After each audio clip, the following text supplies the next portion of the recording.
जय हिंद दोस्तों, आप सभी का स्वागत है अपने YouTube channel SG global point में। आज हम लोग पढ़ेंगे जीवन परिचय, जो आपके क्लास 10 हिंदी के लिए बहुत ही महत्वपूर्ण टॉपिक है। इस जीवन परिचय में हम रामधारी सिंह दिनकर जी का जीवन परिचय पढ़ेंगे, ठीक है ना। इनका जो जीवन परिचय है काफ़ी इंपॉर्टेंट है, ठीक है। तो ध्यान दीजिएगा, आपके कॉपी में यानी आप अपने कॉपी में सबसे पहले ऊपर हेडिंग बनाएंगे रामधारी सिंह दिनकर, ठीक है ना। उसके बाद से लिखेंगे जीवन परिचय, ठीक। उसके बाद से क्या लिखना स्टार्ट करेंगे, जैसे हम लिखें आपको सेम ऐसे ही लिखना है, ठीक है ना। तो चलिए बताते हैं आपको कैसे लिखना है। ध्यान दीजिएगा, दिनकर जी का जन्म सन 1908 ईस्वी में बिहार के मुंगेर जिले के सिमरिया नामक ग्राम में एक साधारण कृषक परिवार में हुआ था। यानी रामधारी सिंह दिनकर जी का जन्म एक बहुत ही साधारण परिवार, किसान, पिताजी जो थे किसान थे, उनके घर में हुआ था। इनके पिता का नाम श्री रवि सिंह तथा माता का नाम मनरूप देवी था, ठीक है ना। जीवन परिचय लिखते समय आपको ध्यान देना है कि किसी भी लेखक के या कवि के उनके पिता और उनके माताजी का क्या नाम था, ठीक है ना। ये बहुत इंपॉर्टेंट होता है, ठीक है। अब ध्यान दीजिएगा, अल्पायु में ही इनके पिता का देहांत हो गया। यानी जब रामधारी सिंह दिनकर जी अल्पायु में थे, यानी उम्र उनकी काफ़ी कम थी, तभी इनके पिताजी का एक्सपायर कर गया, यानी देहांत हो गया। इन्होंने पटना विश्वविद्यालय से बीए की परीक्षा उत्तीर्ण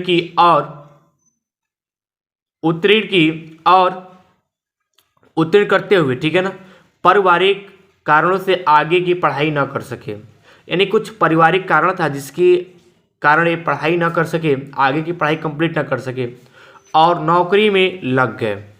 कुछ दिनों तक इन्होंने माध्यमिक विद्यालय, ठीक है ना, मोकामा घाट में प्रधानाचार्य के पद पर कार्य किया। फिर सन 1934 ईस्वी में बिहार के सरकारी विभाग में सब रजिस्ट्रार की नौकरी की, ठीक है। इसके बाद सन 1950 ईस्वी में इन्हें मुजफ्फरपुर के, ठीक है, 1950 ईस्वी में इन्होंने मुजफ्फरपुर के स्नातक महाविद्यालय में हिंदी विभाग का अध्यक्ष नियुक्त किया गया। सन 1952 ईस्वी में ये राज्यसभा के सदस्य मनोनीत हुए। इसके बाद इन्होंने भागलपुर विश्वविद्यालय के कुलपति, भारत सरकार के गृह विभाग में हिंदी सलाहकार और आकाशवाणी के निदेशक के रूप में भी कार्य किए। हिंदी साहित्य के दिनकर 24 अप्रैल सन 1974 ईस्वी को हमेशा के लिए अस्त हो गए। यानी जो इनका निधन हुआ 24 अप्रैल 1974 ईस्वी को। तो आपका किसी का अगर जीवन परिचय लिखना हो, कवि हो या लेखक हो, तो उनके जीवन परिचय में आप सबसे पहले उनका जन्म किस स्थान पे हुआ, यानी जैसे इनका स्थान बिहार के मुंगेर जिले में हुआ, ठीक है। इनके पिता का क्या नाम था और इनके माताजी का क्या नाम था, ये आपको लिखना और याद करना एकदम अनिवार्य है, ठीक है ना। बाकी इसमें से आप कुछ भी छोड़ सकते हैं, चलेगा। लेकिन जो उनका जन्म स्थान है और जन्म स्थान के साथ साथ उनके जो पिताजी का नाम और माताजी का नाम है, इसको आपको नहीं भूलना है, ठीक है। अब बात करते हैं कि जो इनकी मृत्यु हुई, यानी जब इनका निधन हुआ, आपको इसको भी नहीं छोड़ना, क्योंकि ये जो 4-5 पॉइंट है ना, आपके एग्जाम के लिए काफ़ी इंपॉर्टेंट है। अगर आप इस पूरे को लिखते हैं तो आपके एग्जाम में फुल मार्क्स मिलता है। तो चलिए फिर एक बार ध्यान दीजिए जीवन परिचय उनके।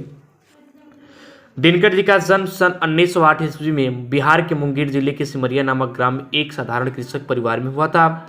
इनके पिता का नाम श्री रवि सिंह तथा माता का नाम मनरूप देवी था। अल्पायु में ही इनके पिता का देहांत हो गया। इन्होंने पटना विश्वविद्यालय से बीए की परीक्षा उत्तीर्ण की और पारिवारिक कारणों से आगे की पढ़ाई न कर सके और नौकरी में लग गए। कुछ दिनों तक इन्होंने माध्यमिक विद्यालय में मोकाम घाट में प्रधानाचार्य के पद पर कार्य किया। फिर सन 1934 ईस्वी